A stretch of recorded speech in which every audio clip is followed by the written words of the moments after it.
bekerja, waktu itu saya mendapatkan fotokopian buku-buku Hamran Amri. Hamran Amri adalah seorang tokoh Muhammadiyah. Karena saya juga background Muhammadiyah, saya membaca buku itu. Awalnya saya tidak mendapat respon sama sekali, tapi beberapa bulan kemudian, bertepatan bulan puasa, waktu itu saya sedang membaca buku-buku tentang Islam, dan akhirnya saya sembahyang zuhur. Biasa kalau sembahyang zuhur itu biasanya jam 12 sampai jam 1, diperpanjang sampai sore menyambung sembahyang asar. Waktu itu saya dipanggil-panggil oleh teman saya, memanggil saya untuk bekerja, tapi saya tetap di tempat ruangan berdoa. Akhirnya dia katakan, Siti. Terus saya menjawab, apaan, saya lagi sembahyang. Pokoknya dengan bangganya walaupun itu salah. Akhirnya saya katakan, saya tetap sedang sembahyang. Lalu teman saya bilang, sembahyang kayak sudah pasti masuk surga. Saya marah sekali dan terjadi berantem dengan teman saya. Ketika berantem itu, saya langsung berkata demikian, pokoknya tidak ada nabi yang terakhir kecuali Muhammad, tidak ada nabi yang terbesar kecuali Muhammad. Teman saya juga nyaut, kalau benar Muhammad yang terbesar, yang terakhir, kenapa tidak tertulis di Injil? Saya, kalau orang Jawa bilang ngeyel, saya ingin membuktikan bahwa itu tertulis betul-betul memang ada di Mukadimah Al-Quran halaman 52 Departemen Agama, bahwa nubuatan atau kedatangan untuk Muhammad itu tertulis di kitab Ulangan 18 ayat 17 sampai 22. Jadi intinya Ulangan 18 ayat 15 dikatakan bahwa seorang nabi dari tengah-tengahmu, dari antara saudara-saudaramu, sama seperti aku, akan dibangkitkan oleh Tuhan Allahmu, dialah yang harus kamu dengarkan. Lebih bagus mungkin ke Alkitabnya ya, supaya lebih jelas lagi. Kita baca satu ayat saja. Ulangan 18 ayat 15. Persen bahwa nubuatan ini betul untuk Muhammad. Saya bertahan betul-betul, istilahnya kata bertahan sampai mati, bahwa itu adalah nubuatan untuk Muhammad. Tetapi setelah saya dikaji ulang, seorang nabi berarti hanya satu orang nabi, tidak ada nabi alternatif. Dari tengah-tengahmu, dari antara saudara-saudaramu, sama seperti aku, artinya sama seperti Musa, sama-sama bangsa Israel, karena tidak ada nabi lain selain bangsa Israel. Lalu ingin membuktikannya, persamaan antara Musa, Yesus dengan Muhammad. Yang pertama persamaannya, Musa adalah bangsa Israel, Yesus Kristus juga bangsa Israel, sedangkan Muhammad adalah bangsa Arab, berarti tidak ada hubungannya dengan Muhammad. Yang sama dengan aku, artinya sama dengan Musa, karena ini nubuatan Musa. Ketika Musa lahir, waktu itu Fir'aun mengamuk, sehingga setiap anak laki-laki yang lahir di bawah 2 tahun harus dibunuh. Sehingga waktu itu Musa dibuang ke sungai Nil. Begitu juga ketika Yesus lahir, waktu itu Herodes mengamuk, sehingga setiap anak laki-laki yang lahir di bawah 2 tahun harus dibunuh. Dan kedua pribadi ini pada masa kanak-kanaknya tidak dibesarkan dalam negerinya sendiri. Sama dengan Musa, Musa mempunyai karya membebaskan bangsa Israel dari perbudakan bangsa Mesir. Yesus Kristus mempunyai karya membebaskan manusia dari belenggu dosa. Sama dengan Musa, Musa mempunyai mujizat. Yesus Kristus atau Isa Al-Masih juga mempunyai mujizat, dan sampai hari ini Al-Quran juga masih mengakui baik Musa maupun Isa mempunyai mujizat. Kemudian Islam menyatakan bahwa Al-Quran itu adalah mujizat. Tunggu dulu. Karena ketika Muhammad di Gua Hiro, ia menerima wahyunya yang pertama, katanya di dalam surat Al-Alaq, Iqra, artinya bacalah. Muhammad menjawab, mana biqari, saya buta huruf. Tuhan alam yang maha tahu tidak mungkin salah pilih malaikat Jibril untuk menyampaikan wahyunya kepada Muhammad, sementara Muhammad tidak bisa membaca dan tidak bisa menulis.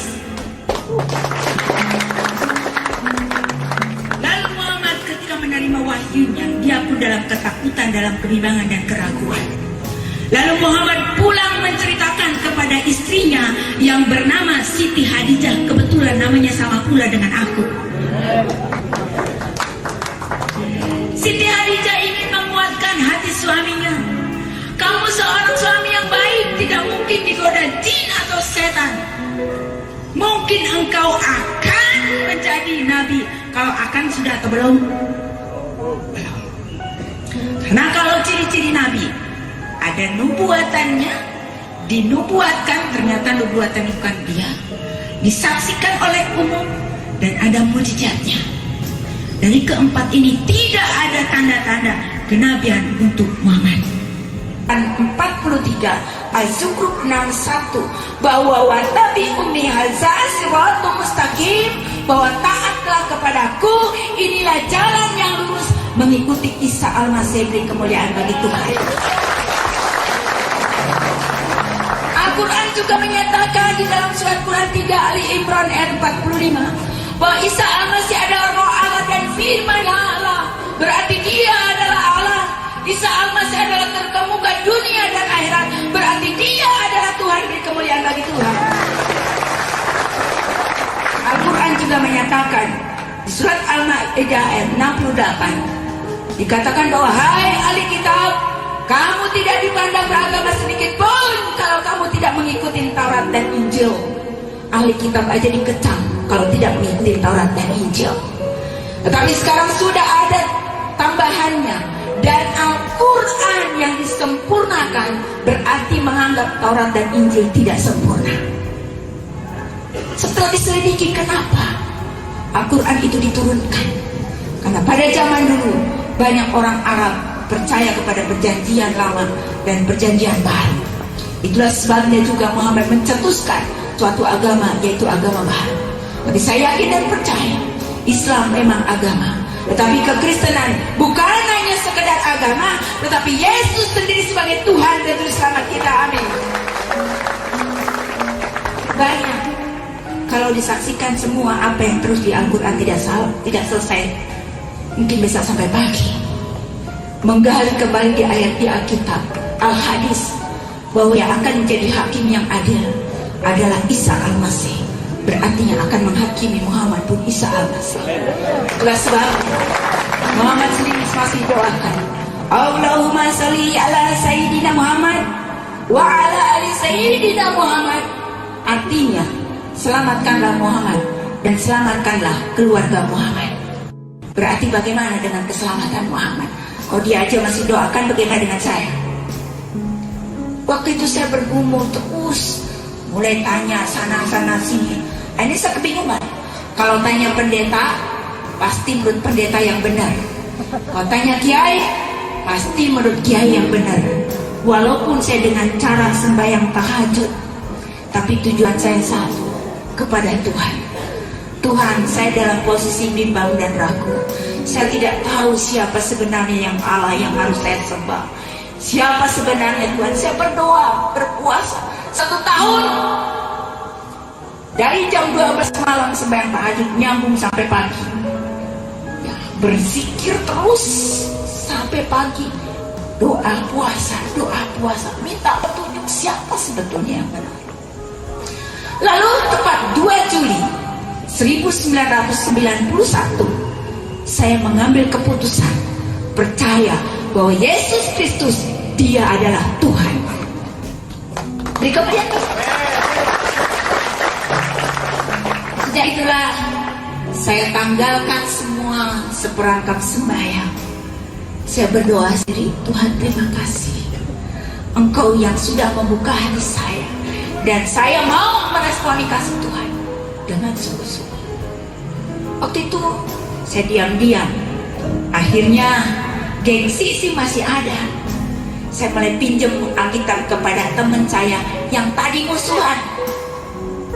Pinjam dong Alkitabnya. Waktu saya pinjam Alkitab, teman ini rupanya diam-diam dia berdoa dan berpuasa supaya saya betul-betul disingkapkan kebenaran. Saya baca Alkitab, saya baca di kantor. Jadi kalau di kantor di laci lagi baca Injil, saya buka lacinya. Kalau ada orang tutup,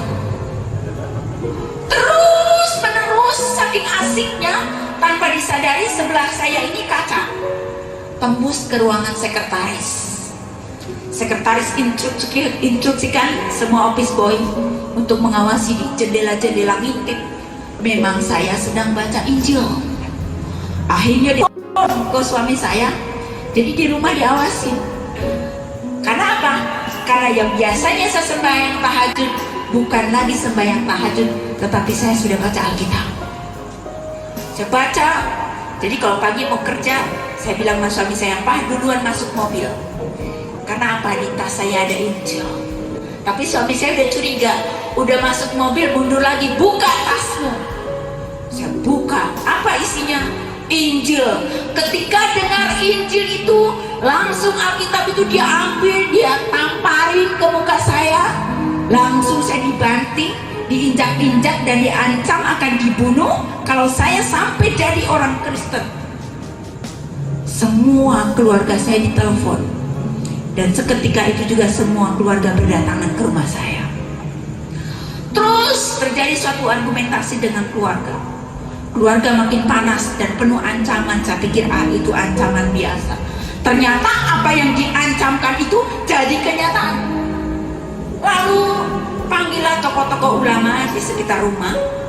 Ternyata mereka pun tidak bisa membuktikan bahwa nubuatan Ulangan 18 ayat 15 itu untuk Muhammad.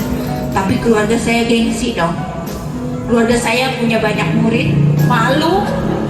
Dan akhirnya keluarga saya menganggap bahwa saya gila.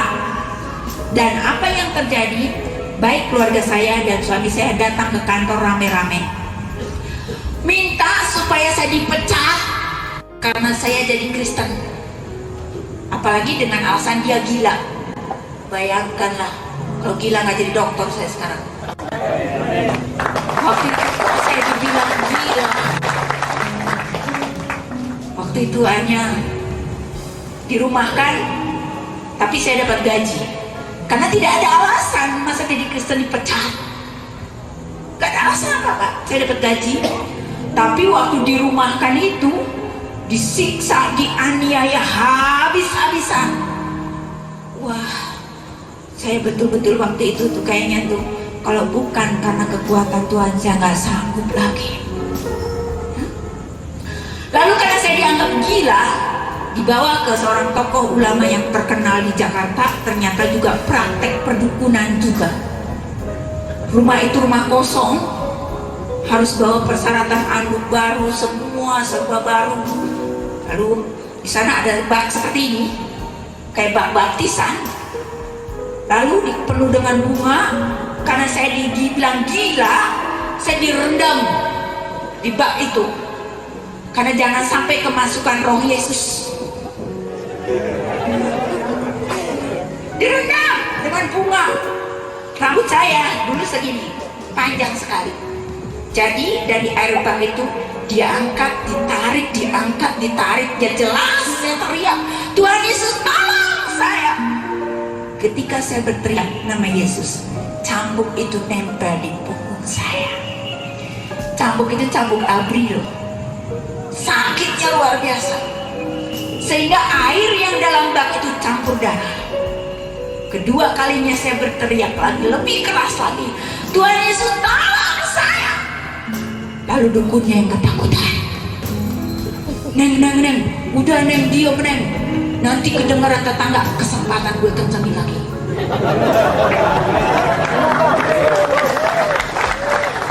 Ketiga kalinya, "Tuhan Yesus, tolong saya!"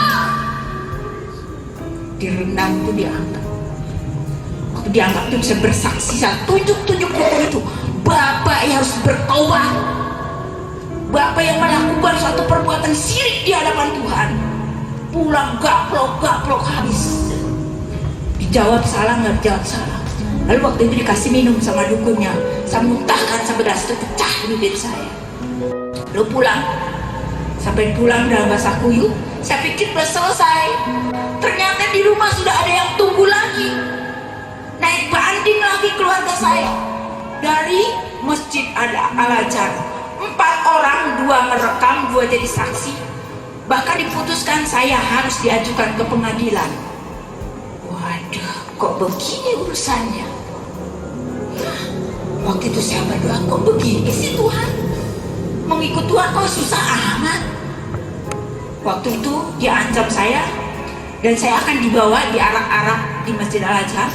Saya hanya berdoa belum kenal gereja. Berdoa yang kuncinya saya berdoa, Tuhan kenapa harus alami seperti ini? Lalu dari masjid itu diputuskan supaya saya bercerai dengan suami. Saya katakan justru karena saya sudah mengenal kebenaran, saya tidak mau bercerai kecuali karena kematian. Marah lagi orang ini. Jadi direkam itu kasetnya, semua argumentasi akan diajukan ke pengadilan. Saya berlutut di kaki Tuhan hanya dari pihak masjid itu, dari tokoh ulama, supaya saya pisah satu rumah tapi pisah kamar. Saya sendiri, suami saya dengan kedua putri saya pikir nggak apa-apa supaya saya konsentrasi untuk berdoa dan baca Alkitab. Ternyata berapa puluh Alkitab dibakar hilang. Jadi satu rumah tidak boleh, hubungan komunikasi ngobrol dengan anak pun tidak boleh, hanya pandang-pandangan aja. 3 orang pembantu pun ikut nganiaya saya, kurang ajar kalau dipikir. Gajinya minta sama saya tapi dia aniaya. Tapi Tuhan kasih kekuatan karena aku mau taat kepada Tuhan. Aku siap menghadapi apapun duka. Waktu itu akhirnya datang dari masjid itu, saya tunggu tidak jadi. Lalu keluarga saya naik banding lagi, dikunci di kamar, tidak dikasih makan, tidak dikasih minum, tidak dikasih apa-apa, hanya dikasih buku tentang ketuhanan Yesus, Keluaran Kiblat Center, kalangan Kiai Haji Mundari. Isinya Antonius saja yang Kristen tidak percaya kalau Yesus Kristus itu adalah anak Allah. Setiap orang yang dipimpin oleh Roh Allah, dialah anak-anak Allah. Tetapi Antonius karena tidak mengerti kekristenan dengan benar, sehingga Antonius pindah agama yang lain. Sekarang banyak Antonius karena tidak mengerti kekristenan dengan benar, sehingga Antonius nyebrang agama yang lain. Waktu itulah saya bersyukur ada yang mengingatkan kepada saya mana yang benar dengan yang tidak. Dikunci, lalu badan saya panas, kering, kurus sampai udah keluar darah di sini. Di bawah harus berhadapan dengan tokoh ulama di masjid yang besar di daerah Cempaka Putih. Hanya bawa 1 galon es batu untuk menahan panas kepala saya. Dipapah. Ingat peristiwa 16 Agustus tahun 1991 pas kalender merah, habis Jumatan lagi disidang tokoh-tokoh ulama. Saya sudah duduk di bawah. Ditanyain begini, apakah ibu tidak percaya kalau Muhammad itu adalah nabi? Kalau saya bilang tidak, habislah perkara. Tapi Tuhan kasih hikmat. Saya jawab, saya percaya Muhammad adalah nabi, tetapi nabinya orang Islam. Pertanyaan yang kedua, apakah ibu tidak percaya kalau Al-Quran itu adalah firman Allah? Kalau saya jawab tidak, permasalahan panjang.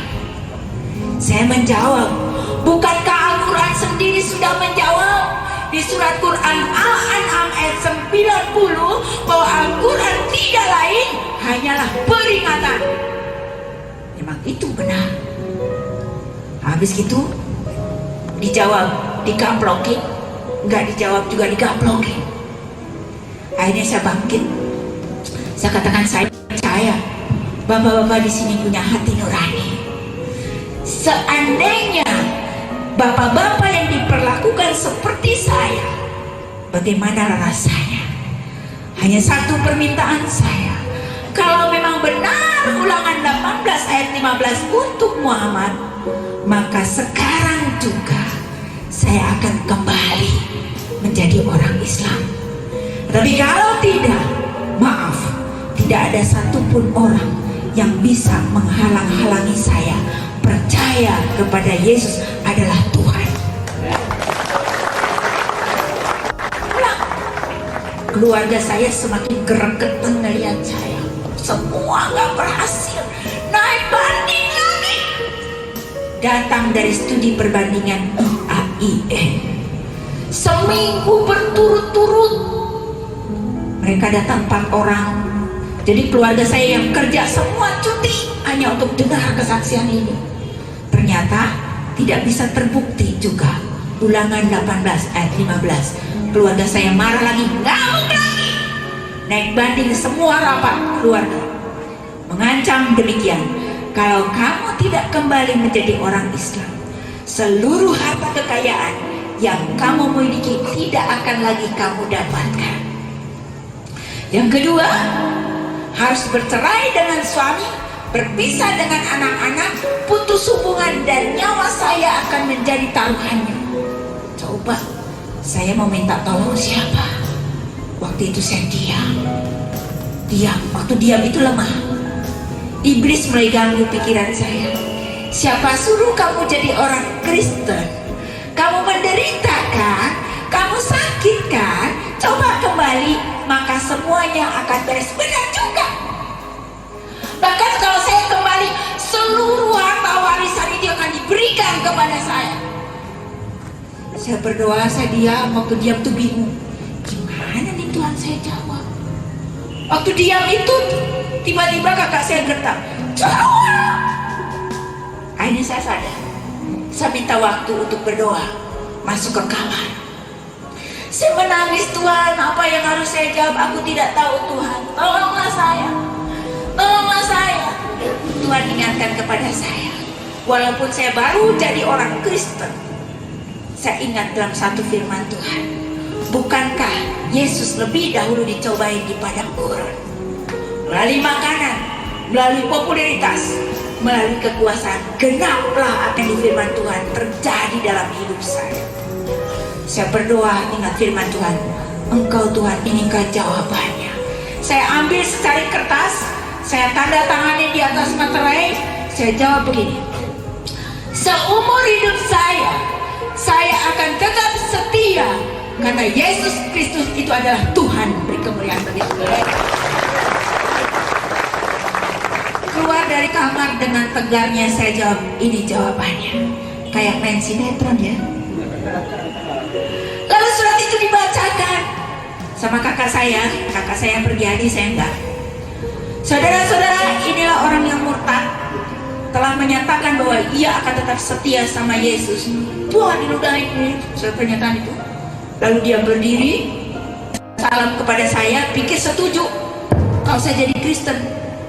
Waktu salam ini dia tarik, dia ludahi muka saya, lalu dia banting badan saya, diinjak-injak sama kakak saya sampai kepala saya di sebelah remuk hancur. Cincin kakak saya yang besar itu nancap di tempurung telinga saya sampai bekasnya masih ada. Darah sudah bercucuran, ya, ditarik semua bisa bergantian aniaya saya. Dan jatuh di pangkuan ibu saya berlutut di kaki ibu saya. Saya pikir ibu saya punya belas kasihan. Saya katakan, ibu, maafkan saya. Saya tidak mungkin lagi kembali. Apa yang ibu saya katakan? Ambil gunting, gunduli anak ini, dan pasungkan dia. Tidak ada lagi harapan saya. Hanya satu harapan saya. Saya berteriak kepada Tuhan Yesus. Saya berdoa begini, Tuhan Yesus, tolong. Kalau memang Kau benar-benar Tuhan dan Juru Selamat saya secara pribadi, selamatkanlah aku Tuhan di tengah-tengah orang yang akan membinasakan aku. Sekarang juga Tuhan. Tiba-tiba telepon berdering. Dapat berita salah satu keluarga saya yang sakit di Cempaka Putih, dia kabur entah kemana, sehingga konsentrasi penganiayaan ini semua bubar pergi. Saya percaya ini jawaban Tuhan, amin. Karena jangankan untuk mengusir sekian banyak keluarga saya, keluarga besar, satu orang untuk beranjak dari rumah saya, mereka tidak mau pergi sebelum saya kembali. Ada pernyataan saya akan balik lagi, dia tidak mau pergi. Jadi saya dijaga ketat oleh adik-adik ipar saya Muhammadiyah dan 3 pembantu. Waktu itu telepon yang kedua berdering, saya angkat. Ternyata Tuhan berikan lagi pekerjaan buat saya yang lebih baik lagi. Sehingga saya mendapat langganan lagi pekerjaan di sebuah perusahaan bank Jepang. Kok dipikir kok saya bisa dapat kerjaan di sini? Sekian ratus pelamar kok saya yang dipilih Tuhan. Saya percaya ini pun jawaban Tuhan. Amin. Beri kemuliaan bagi Tuhan. Tuhan dengar doa saya. Waktu itulah saya mengucap syukur, saya berlutut di kaki Tuhan. Tuhan, terima kasih Tuhan, benar Engkau adalah Tuhan dan Juru Selamat. Dan sejak itulah saya komitmen kepada Tuhan. Tuhan Yesus, besok pagi hari Minggu, sekalipun saya harus mati, saya akan melangkahkan kaki yang pertama kali ke gereja. Itulah sebabnya saya merasakan sejak saya percaya menerima Yesus sebagai Tuhan dan Juru Selamat, sampai detik ini tidak pernah absen ke gereja. Walaupun rutinitas gereja tidak menyelamatkan, tapi orang yang bertobat, dia tidak akan meninggalkan persekutuan. Amin. Beri kemuliaan bagi Tuhan. Saya sangat menghargai karena Tuhan sudah selamatkan dan membuka jalan. Malam itu saya berdoa, Tuhan, kemana saya harus pergi ke gereja? Saya akan komitmen Tuhan. Saya tidak mau ada alasan untuk tidak pergi ke gereja. Saya doa, saya dengar ada katanya ada gereja yang jam 5 pagi. Jam 3 saya sudah siap-siap pakai baju. Jam 4 saya berdoa, Tuhan, jam 4 paling tidak saya harus keluar dari rumah. Setelah jam 4 dan tepat jam 4, saya cari pintu, semua terkunci. Bagaimana Tuhan, saya mau keluar. Waktu saya cari pintu, suami saya pun terbangun. Saya makin kaget tapi respon. Dan Tuhan tunjukkan, malam itu pembantu buang sampah lewat gang, lupa tutup. Jadi lewat gang itu lari ke arah selatan, naik bajai, naik metro mini, naik taksi, sampailah di gereja jam 5 pagi. Saya waktu di gereja itu, kok wong Batak kabeh? Apa salah kandang? Saya pikir. Tapi waktu itu nggak mudah. Yang biasa sembahyang musuh, ini kok begini. Tapi saya ada satu firman Tuhan yang betul-betul mengena di hati saya, bahwa pencobaan-pencobaan yang kamu alami adalah pencobaan-pencobaan biasa yang tidak melebihi dari kekuatanmu. Dan Allah itu setia. Allah akan memberikan jalan keluar. Saya pulang dengan senang sekali. Sampai di rumah dengan senang sekali. Ternyata saya tadi lari ke selatan, naik bajai, naik metro mini, naik taksi sampai di gereja. Suami saya pun kejar, bawa mobil. Saya ke selatan, dia lari ke utara. Jadi pulang saya di gereja, dia pun pulang. Dia tanya kepada saya, kemana kamu tadi? Emang Papa tadi kemana? Saya cari kamu di gereja, di GKI Kuitang, kenapa kamu tidak ada? Oh, jadi Papa tadi ke gereja. Kalau tadi Papa ke gereja, kenapa nggak masuk gereja saja? Gaplokin habis-habisan. Ngamuk, dianggap satu penghinaan. Pakaian semua saya dibuang. Ya, dibuang semua jadi tontonan. Apa bagi teman-teman saya dulu, rasain lo mampus lo, siapa suruh mutat lo, kafir lo, aduh macam-macam. Sebetulnya kalau saya buat mau lari bisa, tapi apakah itu jalan keluar? Jadi kehujanan, kelaparan, kedinginan di jalanan, sudahlah, terima aja lah. Saya berdoa kepada Tuhan, Tuhan Yesus, sekalipun rumah ini rumah saya rumah penjara buat saya tidak akan tinggalkan rumah ini. Dan akhirnya apa yang terjadi? Tiba-tiba pembantu yang ikut aniaya saya, dia tulis surat kepada saya, Bu, salam kasih dalam Kristus Yesus. Beri kemuliaan bagi Tuhan. Siapa sangka lo yang ikut aniaya bikin surat seperti itu? Akhirnya saya senang sekali dan membuat saya semangat luar biasa. Hanya udah ada teman. Saya bilang sama pembantu saya, mulai hari ini kamu bikin kunci duplikat semua. Nurut. Bikin kunci duplikat, jadi saya tidurnya di dalam mobil. Dalam mobil itu saya merasakan benar bahwa begitu rapi Tuhan pelihara saya. Waktu tidur di mobil, ini satpam sebetulnya bersandar di mobil saya. Tapi dia nggak tahu kalau sebetulnya di dalam mobil itu ada saya. Kalau tahu, dia teriak maling, habislah digebukin. Terus akhirnya pembantu ini selalu tolong saya. Kalau udah malam jam 12 udah pada tidur, Bu, udah pada tidur, lampu teras dimatikan. Jadi tidurnya mulai di teras, kayak menuju tanah perjanjian. Itu rumah saya. Jadi kalau saya mau masuk rumah, pintu di meja itu sudah ada air isi gelas. Kalau saya mau masuk pintu tuh, suami saya lempar tuh gelas isi air. Tapi Tuhan baik sekali, tiba-tiba saya menoleh. Kalau nggak menoleh saya sudah buta. Begitu banyak yang dilakukan suami saya. Bagaimana caranya iblis bekerja supaya saya ini balik. Kerja keras betul-betul, iblis saya bisa tahu akhirnya bagaimana cara kerja iblis. Luar biasa. Jadi akhirnya pembantu ini ketahuan. Karena pembantu ketahuan suruh pulang. Karena dua pembantu yang ngadu.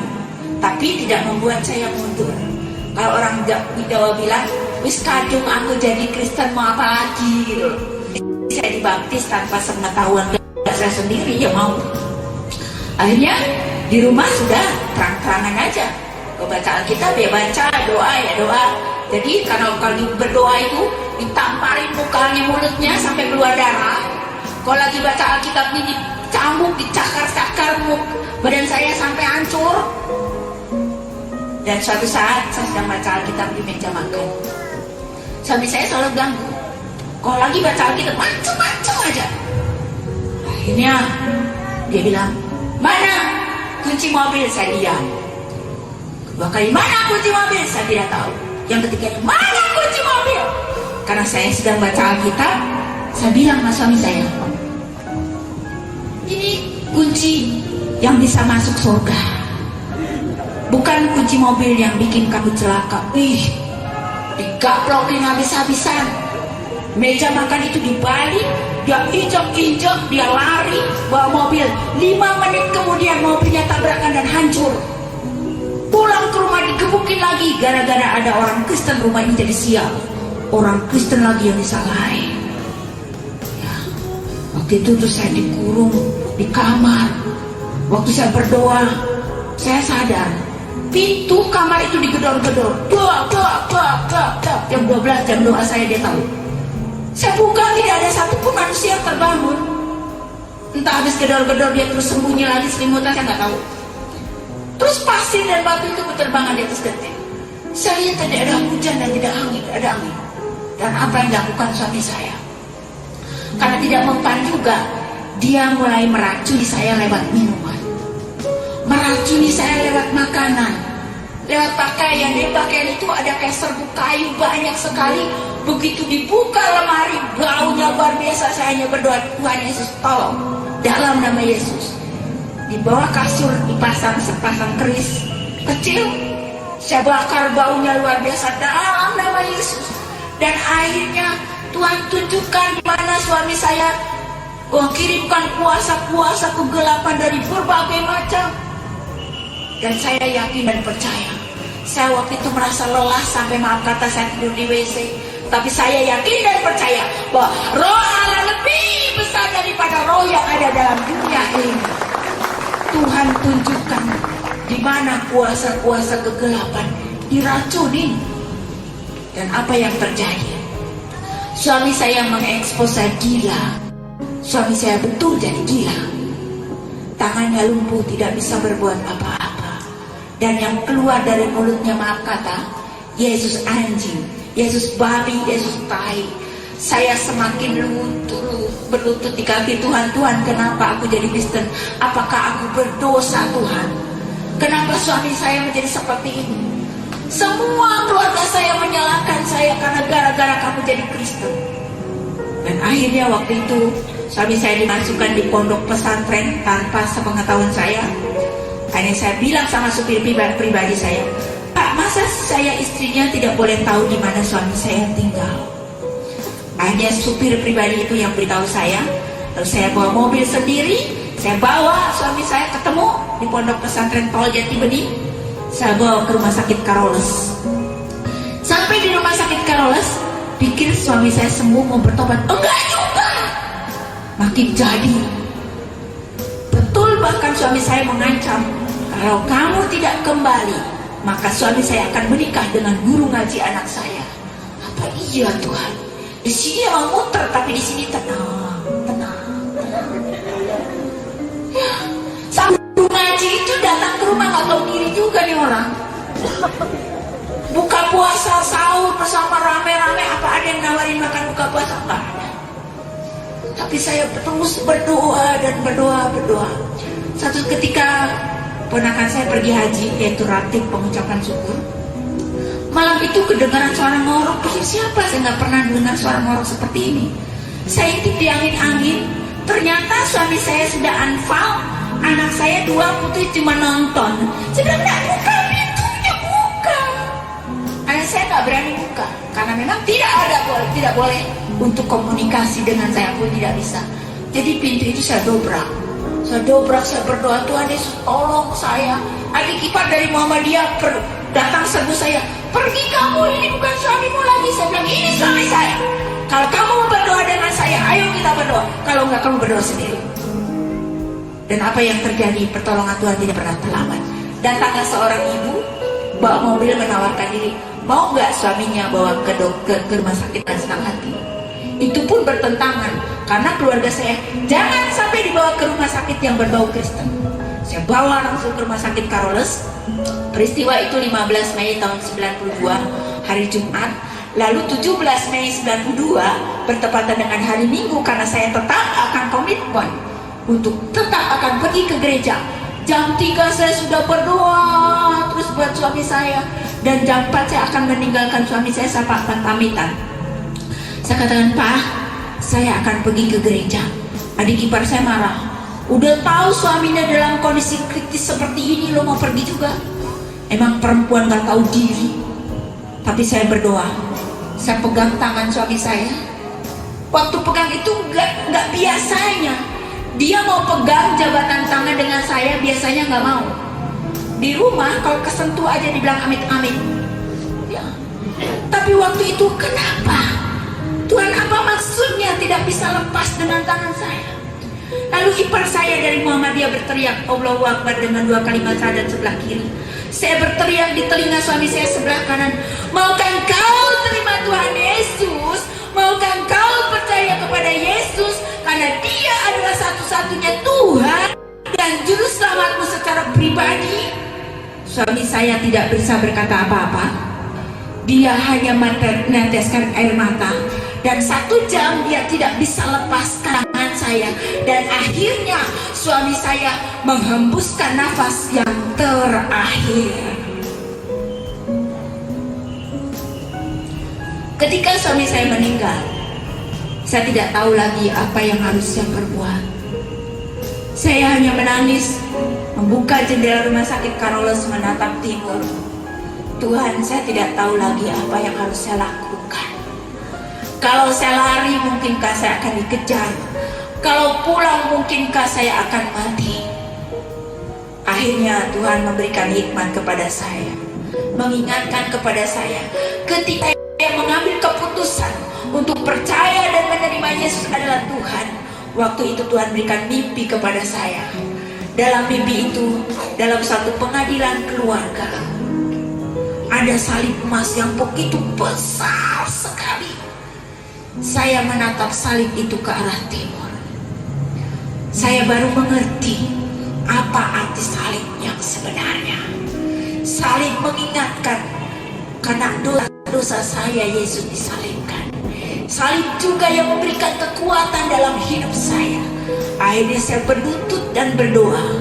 Saya memutuskan diri untuk pulang. Sampai di rumah, keluarga saya marah maki-maki. Keluarga suami saya maki-maki juga. Belum lagi teman-teman mengolok-olokkan saya. Dan ancaman dari keluarga saya bahwa saya adalah sebagai pembunuh suami saya sendiri. Diputar balikan sedemikian rupa, difitnah dan akan diajukan ke pengadilan. Bayangkan dalam posisi suami meninggal, saya harus berhadapan dengan mereka. Jadi waktu suami saya meninggal, sepanjang jalan kuburan ini orang mengolok-olok, mencaci maki, luar biasa. Kafir lo, murtad lo, neraka lo.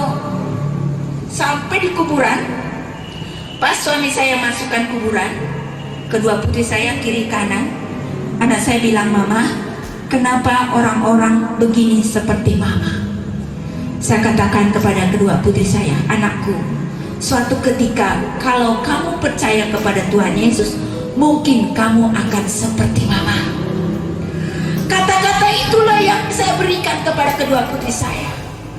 Lalu saya pikir setelah suami saya meninggal selesai persoalan. Tidak, ternyata badai itu datang silih berganti, terus menerus. Jadi setelah suami saya meninggal, saya bisa mendidik kedua putri saya dalam kekristenan selama 40 hari. Dan tepat 1 tahun saya jadi Kristen.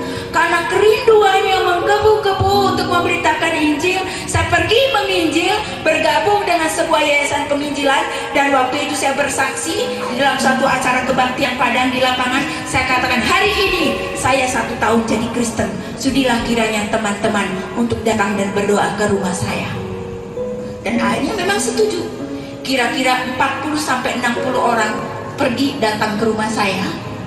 Sampai di rumah saya sudah dikepung oleh warga. Rupanya mereka mengintai kemana saya pergi memonitor. Mereka mengancam, diberi waktu 5-10 menit. Kalau tidak tinggalkan rumah saya, maka rumah saya akan dibakar. Dan apa yang terjadi? Namanya pendeta, penginjil, hamba Tuhan, semua lari ketakutan. Tinggal saya seorang diri. Ketika saya masuk dalam rumah, listrik itu dimatikan oleh kakak saya. Saya mulai mencari kedua saya. "Anakku, di mana kau, anakku?" Ternyata kedua putri saya pun diambil. Dan sampai hari ini kami masih harus berpisah. Waktu itu saya protes kepada Tuhan. Saya tidak terima, Tuhan. Kenapa sampai begini? Saya berdoa kepada Tuhan 1 jam lamanya. "Tuhan, Engkau sudah ambil suamiku, Engkau sudah ambil kedua putriku. Apakah Engkau juga akan mengambil nyawaku malam hari ini, Tuhan?" Karena terus telepon dering teror bahwa dia menyatakan, "Kalau kamu tidak kembali, maka kamu akan ditembak mati." Saya berlutut di kaki Tuhan. Apakah aku harus meninggalkan rumah ini, Tuhan? Setelah berdoa, saya keluar rumah. Tepat jam 12 malam, hanya bawa uang 10.000. Saya keluar dari rumah. Saya mencari taksi, saya nggak tahu kemana saya pergi, nggak tahu kemana. Lalu tepat jam 1 malam, tiba di salah seorang teman dan argo taksi itu pun 10.000. Sejak itulah saya mulai pindah numpang di rumah orang. Bayangkan, punya rumah, punya mobil, punya segalanya. Saya harus numpang di rumah orang, harus kos sembunyi. Karena gereja pun takut untuk menerima saya, apalagi orang Kristen pun belum tentu percaya. Saya terus mau taat kepada Tuhan. Dan di tempat kos mulai menginjili anak-anak kos, sehingga banyak orang yang percaya kepada Yesus. Terus saya meresponi tugas panggilan Tuhan ini walaupun cukup menderita. Tapi saya tetap, Tuhan ajar saya, beri kekuatan saya, sehingga saya terus memberitakan Injil ke lorong-lorong. Yang dulu saya tidak mencintai anak-anak, saya mulai merangkul anak-anak jalanan, anak-anak gelandangan untuk menginjili mereka. Terus memberitakan Injil. Dan akhirnya waktu itu saya bekerja lagi. Lalu sore saya mengambil sekolah teologi untuk melengkapi saya dalam pelayanan. Waktu pelayanan terus keluar daerah. Pertama kali saya menginjil ke Lampung. Sampai di Lampung ditangkap hampir mati karena orang yang saya injili dia yang punya masjid di depan rumahnya. Akhirnya terus berjalan sampai ke Palembang, ditangkap juga dan diadili jam 2 malam bisa dilepas lolos. Terus sampai ke Jambi, dan puji Tuhan penginjilan dapat dilakukan. Jawa, Bali, Lombok yang sangat menakutkan, mau mati di situ, bahkan sampai hampir ke seluruh Indonesia. Kalau ingat diri saya, berapa puluh kali saya mau mati, tapi ternyata belum mati-mati. Berarti hidupku bukan untuk aku lagi, tetapi untuk Kristus. Saya terus meresponi panggilan Tuhan. Saya konsentrasi meresponi panggilan Tuhan.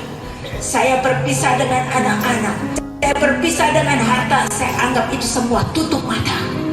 Hanya doaku kepada Tuhan, Tuhan Yesus, semiskin apapun saya, seterpuruk apapun saya, beri saya kekuatan untuk tetap setia sampai garis akhir.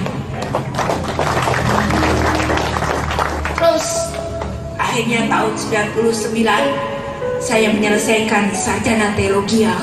Walaupun dulu saya sekuler yang hampir selesai, tapi saya langsung berputar untuk Tuhan. Lalu tahun 2002 tahun 99 saya memutuskan diri untuk menjadi misionaris di Asia, Filipina, Singapura, Malaysia, dan ke Thailand, lalu kembali ke Indonesia untuk Indonesia. Lalu tahun 2003 dulu saya berencana untuk pergi ke Amerika untuk menyelesaikan doktor di Amerika, tapi 3 kali mengajukan di kedutaan Amerika ditolak. Yang pertama bertepatan dengan bom Marriott meledak, jadi penjagaan di kedutaan sangat ketat sekali. Dilihatnya lagi nama Siti Arijani terorisme kabur ini.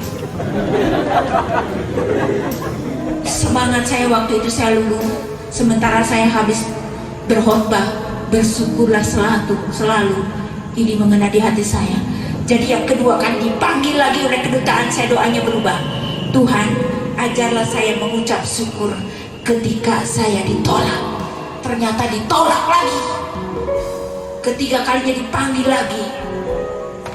Saya katakan, Tuhan, sesuka-suka hati Tuhan, kehendak-Mulah Tuhan yang jadi. Dan apa yang terjadi di balik penolakan itu, ternyata ada rencana Tuhan yang sangat indah, dan segala sesuatu indah pada akhirnya.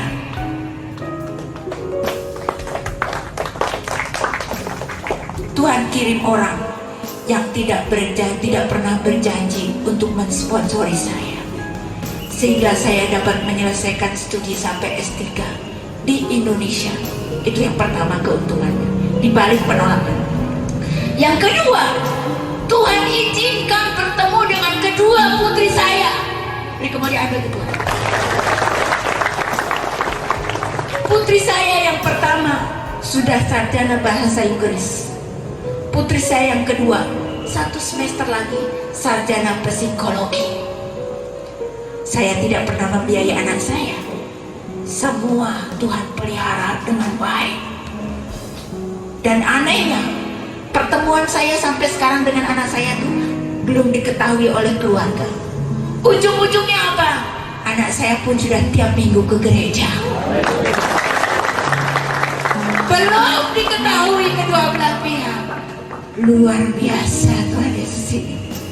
Jadi anak saya karena pintar bahasa Inggris, jadi ke gereja yang berbahasa Inggris, International English Service, luar biasa.